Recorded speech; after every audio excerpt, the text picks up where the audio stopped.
Hello! In this video I will show you how to perform hard reset through recovery mode on OPPO Reno 13F. So you have to start by opening your power menu with power button and volume up button and then select power off option.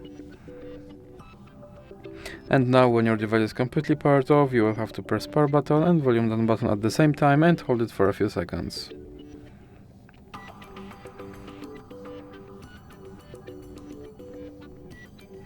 You can let go of power button when you see your logo on your screen. And now use volume buttons to choose your language and then press power button.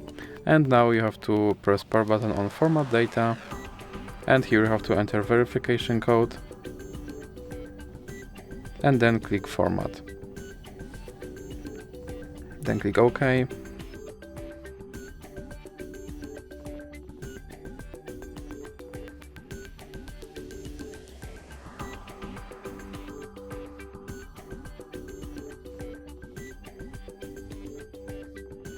And as you can see, my device is now back to its factory settings and I have to perform phone setup all over again. So that's it for this video. If you liked it, please remember to leave a like and subscribe.